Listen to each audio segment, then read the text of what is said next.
गुरुर्ब्रह्मा गुरुर्विष्णू गुरुर्देव महेश्वरा सद्गुरु साक्षात परब्रह्म तस्मै श्री सद्गुरवे नमः। जय जय रघुवीर समर्थ श्रीराम समर्थ। सद्गुरु चरणांना नतमस्तक होऊन आपण या निरूपणास सुरुवात करूया। मायबाप सज्जनांचे स्वागत आहे। पहा, आजच्या या कलियुगामध्ये आहे ना, जर मनुष्याला सुख हवं असेल तर मनुष्यानं काय करावं बरं? बघा, समर्थांनी सांगितलेलं आहे, गोड शब्द आणि चांगले वर्तन आहे ना, ते सामान्य माणसासाठी मोठं बनतं. कसं मोठं बनतं बरं? म्हणजे कारण सन्मान धनामुळे नाही तर स्वभावामुळेच मिळतो ना.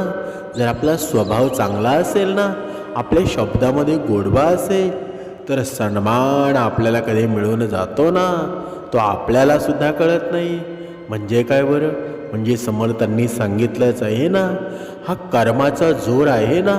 तुमच्या जीवनामध्ये भक्ती मार्गाचा जोर जर चांगला असेल, भक्ती मार्गामध्ये तुम्ही असाल तर तुमच्या जीवनामध्ये काही करून चांगल्याच गोष्टी घडत जातील. पण ज्यावेळी तुमचा भक्ती मार्गाचा जोर कमी होईल, भक्ती मार्गावरील विश्वास कमी होईल, तेव्हा तुमच्या जीवनामध्ये आहे ना, दुःखद घटना घडत जातील. तुमच्या जीवनामध्ये दुःख येते जातील. आता तुमच्या मनामध्ये हा प्रश्न निर्माण झालेला असेल, जो भक्ती करतो त्याच्या जीवनामध्ये दुःख येत नाही का बरं? नक्कीच दुःख येतं. आणि जो भक्ती करत नाही त्याच्या जीवनात सुद्धा येतं. पण दोघांमध्ये फरक काय आहे बरं? समर्थांनी सांगितलेलं आहे की दोघांमध्ये फरक एवढाच आहे, जो भक्ती मार्गामध्ये असतो ना, भगवंताचं नामस्मरण करतो, त्याच्या जीवनात जरी दुःख आलं तरी त्या दुःखाचा तीव्रता आहे ना, ती कमी स्वरूपामध्ये असते.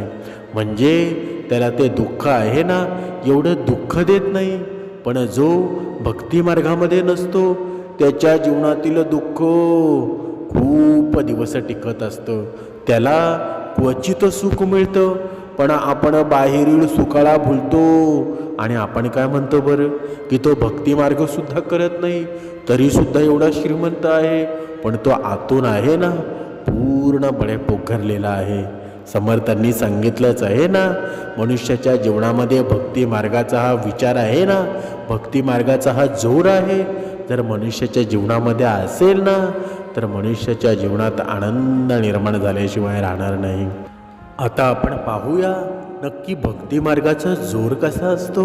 बघा मुंबईवरनं पुण्याला जाण्यासाठी दोघेजण एकच शीटावर बसले. आणि एकच शीटावर बसताना असं होऊ नये, असं बोलू नये, पण आपल्याला भक्ती मार्गाचा जोर सांगायचा आहे म्हणून हे तुम्हाला मी उदाहरण देत आहे. बघा, दोघेजण बसमध्ये बसले. बस चालू झाली आणि बस चालू झाली असताना बघा, मध्येच एक मोठा जबरदस्त पूल लागला आणि त्या पुलावरून बस खाली पडली. बघा, जेव्हा ही बस खाली पडली ना, बघा, ते दोन माणसं बसलेली होती. त्यातला एक मरण पावला आणि एक माणूस वाचला. तर बघा, नक्की भक्ती मार्गाचा विचार कोणी केलेला असेल बरं? नामस्मरणामध्ये कोण असेल बरं? भक्ती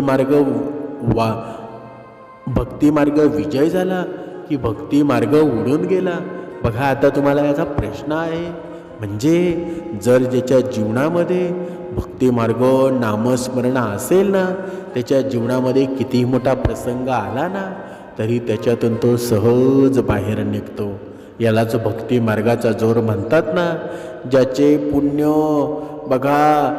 पुण्य आहेत ना, राखीव असतील.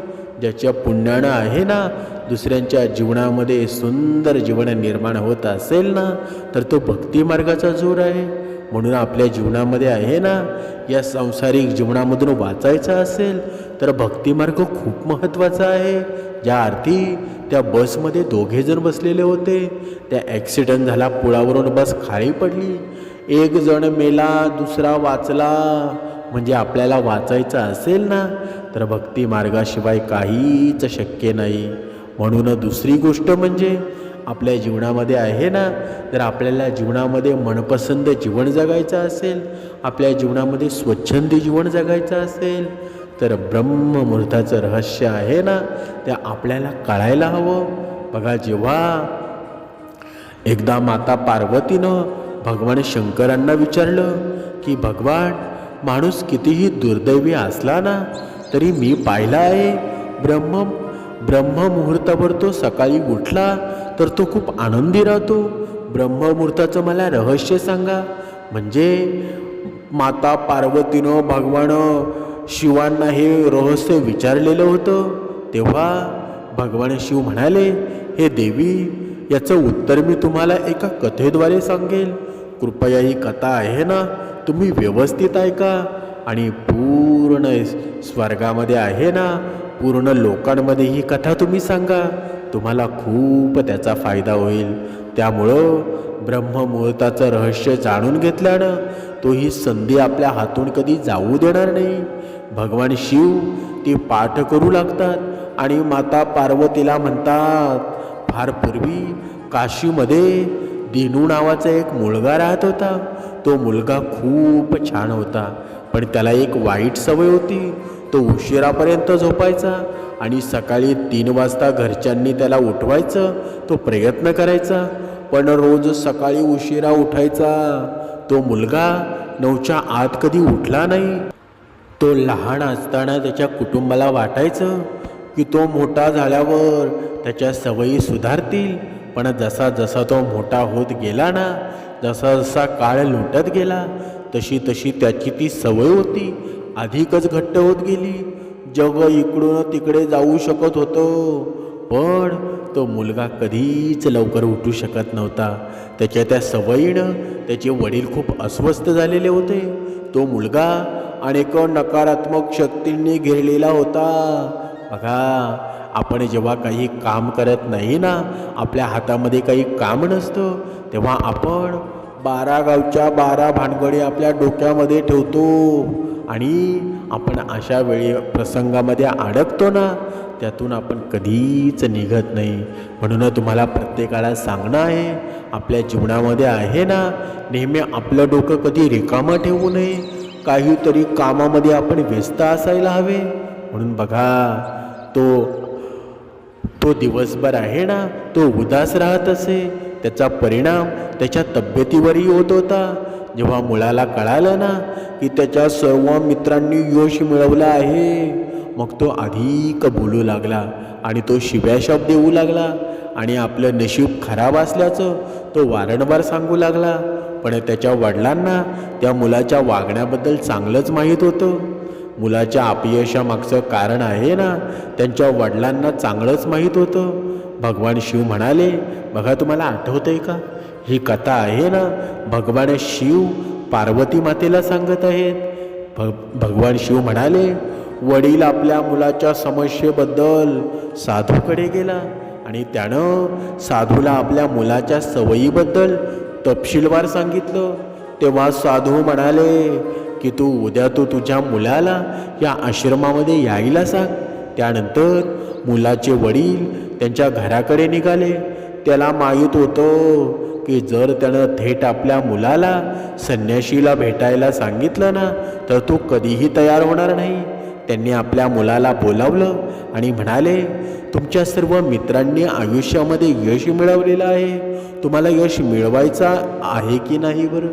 मुलाने उत्तर दिलं, नक्कीच बाबा, पण जेव्हा मी माझ्या मित्रांना त्यांच्या यशाचं रहस्य विचारतो ना, तेव्हा ते मला काहीही सांगत नाही.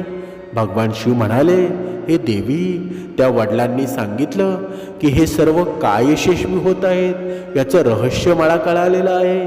तेव्हा मुलानं मोठ्या कुतूहलाने विचारलं, बाबा, तुम्हाला काय कळालं आहे बरं? त्याचे वडील म्हणाले की उद्या सकाळी तुम्ही एका साधूच्या आश्रमामध्ये जा, त्याला जाऊन भेटावं लागेल. तुम्ही वेळेवर तिथे पोचलात ना, तर तो साधू तुम्हाला असा एक मंत्र सांगेल ना की तुम्ही यशस्वी व्हाल. पण एक प्रॉब्लेम आहे. त्या मुलानं विचारलं, काय प्रॉब्लेम आहे बरं? वडिलांना सांगितलं की तुम्ही झोपेतून जागे व्हाल तेव्हा तुम्हाला साधूला भेटावं लागेल. तेव्हा मुलानं सांगितलं की उद्या रात्रभर जागे राहील आणि सकाळी 3 वाजता साधूला भेटू. तो म्हणाला ठीक आहे, तुम्ही तिथे जा आणि त्या साधूच्या आदेशाचं पालन करा. आयुष्यामध्ये पहिल्यांदा तो रात्री जागला होता, पण काही वेळातच तो झोपी गेला. मग दुसऱ्या दिवशी सकाळी उठल्यावर त्याला समजलं की साधूला भेटण्याची वेळ संपली आहे. त्याच्या वडिलांनी त्या मुलाकडं पाहिलं आणि सांगितलं की तू आयुष्यामध्ये कधी यशस्वी होणार नाही, जा आणि झोप. हे ऐकून त्या मुलाला खूप वाईट वाटलं आणि त्यानं मनामध्ये आव्हान दिलं की उद्या सकाळी तो भिक्षूला भेटायला नक्कीच जाईल. त्याच्या पायावर एक छोटीशी जखम झाली, ज्यामुळं त्याला रात्रभर झोप येत नव्हती. भगवान शिव पुढे म्हणतात, त्याच्या आयुष्यामध्ये पहिल्यांदाच त्याने सूर्योदय पाहिला होता. तो लगेच तयार झाला आणि साधूला भेटायला गेला. आज त्याला आता अनुभव वेगळा येणार होता. सकाळी 3 वाजता मुलगा रस्त्याने चालत होता. त्याला खूप शांत वाटत होतं. काही वेळाने तो साधूंच्या आश्रमामध्ये पोचला, तर तिथे त्यानं पाहिलं की साधू आणि त्याचे सर्व शिष्य ध्यान करत बसलेले आहेत. भगवान शिव पुढे म्हणतात, जेव्हा ध्यान करण्याची वेळ आली ना, तेव्हा तो मुलगा साधूजवळ गेला आणि त्यानं त्याला नमस्कार केला आणि म्हणाला, तुमच्याकडे असा काही मंत्र आहे का ज्याने मी यशस्वी होऊ शकेल? कृपया मला तो मंत्र सांगा. मलाही माझ्या मित्रांप्रमाणे यशस्वी व्हायचं आहे आणि चांगलं जीवन जगायचं आहे. भगवान शिव म्हणाले, हे देवी. मग साधू हसले आणि म्हणाले, ठीक आहे, तुम्ही तेच मुलं आहात.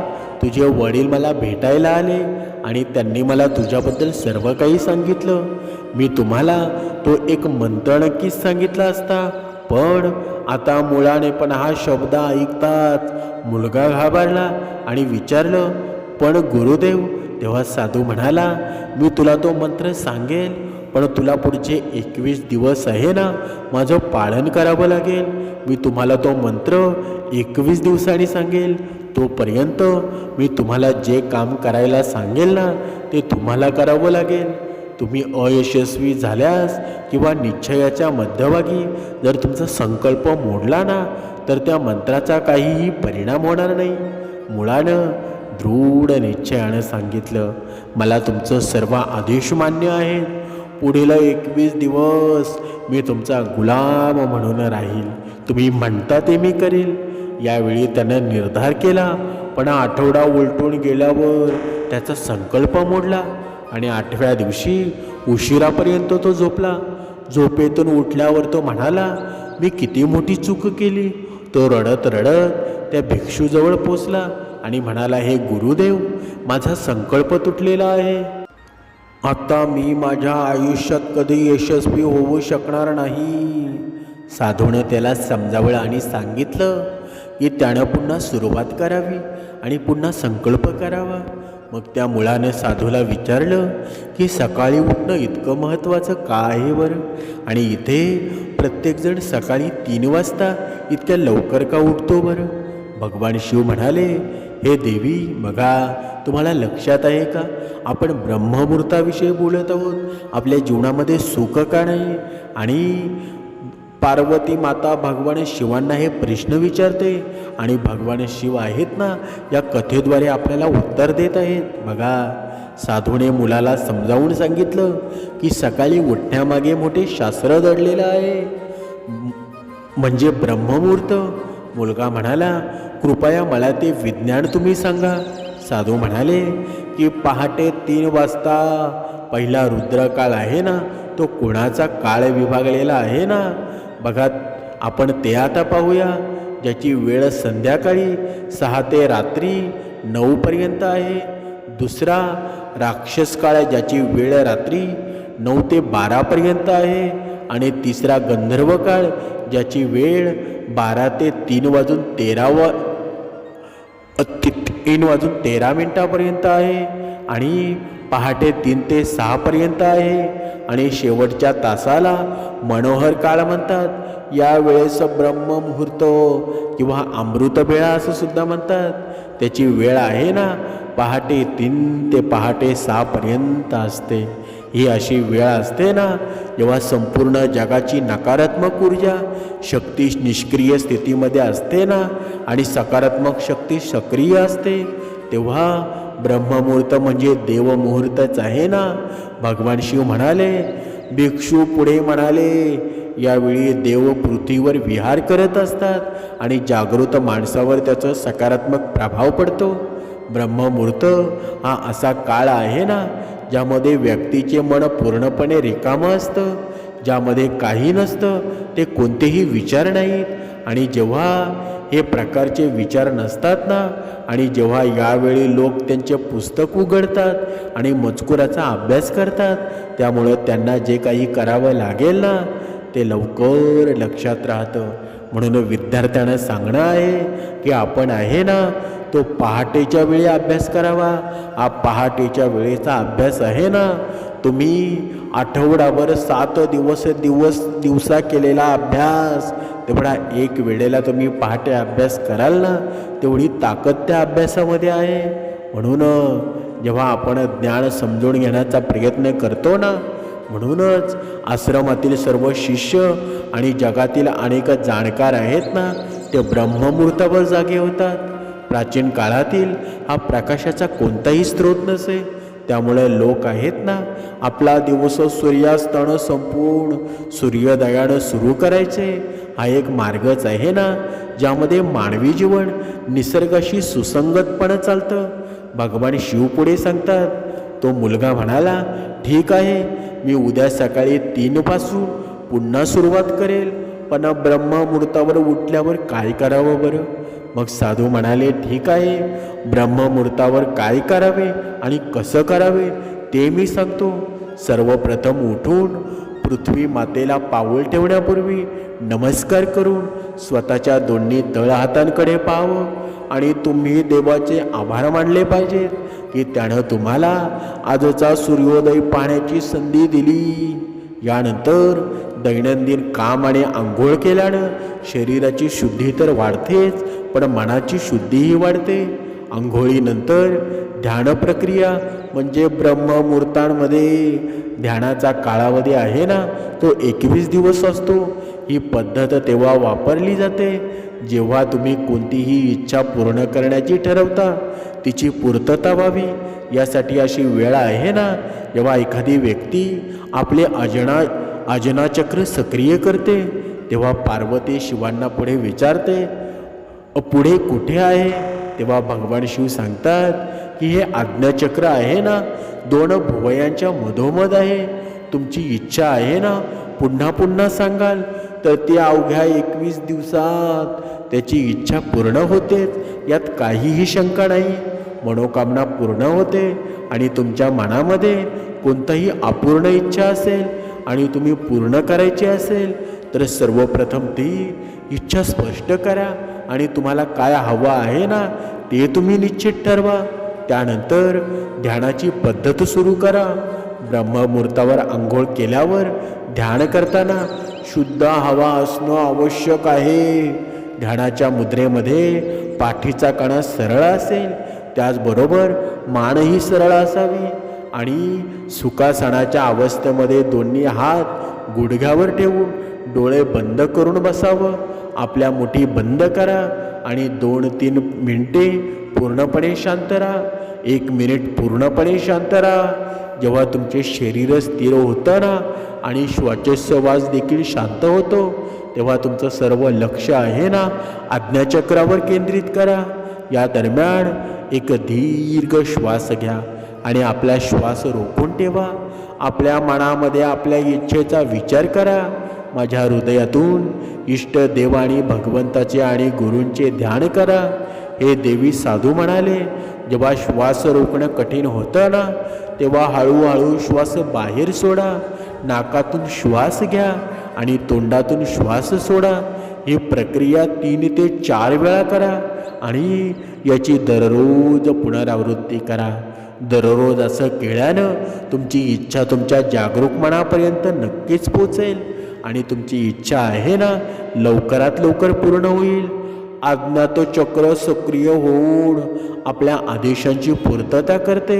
श्वास रोखून धरत असताना शरीरामध्ये चैतन्यमय स्थिती निर्माण होते की तुम्ही निरुपयोगी, नकारात्मक आणि वाईट गोष्टींचा विचार टाळता.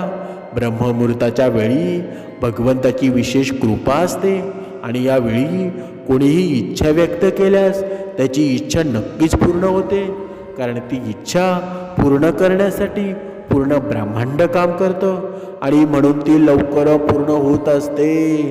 अशा प्रकारे साधून त्या मुलाला ब्रह्ममुहूर्ताचं रहस्य सांगितलं. पुढचे 21 दिवस मुलाने मनापासून केलं. या प्रक्रियेचा अवलंब करून तो आता खूप शिस्तप्रिय झालेला आहे. मुलानं आपला संकल्प पूर्ण करताच तो मोठ्या आनंदाने साधूकडे जातो आणि म्हणतो, 21 दिवसाचा संकल्प पूर्ण केलेला आहे. आता कृपया मला यशस्वी होण्याचा मंत्र सांगा. ते सर्व साधू हसत हसत म्हणाले, गेल्या 21 दिवसांपासून तुम्ही करत असलेली साधना हाच तुमच्या यशाचा मंत्र आहे. जर एखाद्या व्यक्तीनं ब्रह्ममुहूर्तावर उठून प्रक्रिया योग्य प्रकारे केली ना तर तो जीवनामध्ये कधीही अपयशी होऊ शकत नाही. तुम्हाला ब्रह्ममुहूर्ताचं रहस्य कळालं आहे. आता तुम्ही ते आयुष्यभर करा. तुम्हाला जीवनातील ध्येय आणि यश आहेत ना ते दोन्हीही मिळतील. आणि त्या मुलानं साधूचे आभार मानले आणि आयुष्याच्या शेवटपर्यंत ब्रह्ममुहूर्ताचे नियम पाळण्याचं वचन दिलं. या संपूर्ण माहितीचं तात्पर्य काय आहे बरं? जर तुमच्या मनामध्ये इच्छा असेल, जर तुम्ही कोणत्या प्रक्रियेमध्ये कमी पडत असाल, जर तुम्ही रोज ब्रह्ममुहूर्तावर उठले ना, तुमच्या मनातील इच्छा ब्रह्ममुहूर्तावर तुम्ही व्यक्त केली, तुमच्या मनामध्ये बघा दोन्ही डोळ्यांच्या दोन्ही भुवयांच्या मध्ये ती इच्छा ठेवली, तर बघा 21 दिवसाच्या आतमध्ये आहे ना तुमची इच्छाशक्ती पूर्ण सक्रिय होईल. तुमच्या जीवनामध्ये तुम्ही पाहिलेली स्वप्न आहेत ना ती पूर्णत्वास येतील. म्हणजे ब्रह्ममुहूर्त असा काळ आहे ना ती भगवंताची शक्ती जागृत झालेली असते. आता तुम्हाला प्रश्न पडलेला असेल की दिवसा भगवंताची सक्रिय एवढी नसते का बरं? हो, नक्कीच असते. पण जेव्हा ब्रह्ममुहूर्त असतो ना सर्व माणसं झोपलेली असतात, सर्व पक्षी प्राणी झोपलेले असतात आणि तेव्हा ती भगवंताची शक्ती आहे ना ती लगेच आपल्याकडे पोचते, लगेच आपल्याकडे आकर्षित होते. फक्त आपण नामस्मरणामध्ये असायला हवे. म्हणून आपली इच्छा आहे ना, जर आपल्याला आपली इच्छा प्रकट करायची असेल, भगवंतापुढे मांडायची असेल, तर ब्रह्ममुहूर्ताचा काळ आहे ना तो अधिक बलवान आहे. म्हणून ब्रह्ममुहूर्ताचा उपयोग आहे ना तुमच्या जीवनामध्ये करा आणि एक यशस्वी माणूस व्हा. तुम्हाला कोणत्याही गोष्टीची कमतरता पडणार नाही, तुमचं भळच होणार आहे. आता तुम्ही ते म्हणाल, कोणत्या देवाची साधना करायची बरं, कोणत्या देवाची भक्ती करायची बरं? बघा, आम्ही तर दत्तगुरूंची करतो, पण तुम्हाला भगवान शिव आवडत असतील, भगवान राम आवडत असतील, भगवान श्रीकृष्ण आवडत असतील, म्हणजे तुम्हाला जो भगवंत आवडतो ना त्याचीच तुम्ही भक्ती करा. म्हणजे तुमच्या जीवनामध्ये ज्या भगवंताचं पूर्ण नामस्मरण असतं त्या भगवंताचं तुम्ही नामस्मरण आहे ना तुम्ही ब्रह्ममुहूर्तावर ज्यावेळी कराल ना त्यावेळी तुम्हाला लगेच त्याची पोचपावती आहे ना बहुतेक 21 दिवसानंतर लगेच येऊन जाईल. म्हणजे हा कलियुगाचा नियमच आहे. तुम्ही जे कराल ना तुमचं उत्तर त्याच वेळेला भेटेल. आता अगोदरचा काळ कसा होता बरं? आपण या जन्मामध्ये कर्म करायचे आणि ते पुढच्या जन्मामध्ये फेडायचे. पण या कलियुगामध्ये असं नाही. या वेळेत तुम्ही काही कराल ना याच जन्मात तुम्हाला ते फळ मिळणार आहे. म्हणून कसली चिंता करू नका. अगदी निवांतपणे निर्मळ स्वभावाने भक्ती करा. ब्रह्ममुहूर्तावर उठा. बघा तुमच्या जीवनामध्ये आहे ना सुंदर असा दिवस बनवला जाईल. तुमची स्वप्ने आहेत ना ती साक्षात्कार होतील. तुमच्या जीवनामध्ये आनंद निर्माण झाल्याशिवाय राहणार नाही. जय जय रघुवीर समर्थ.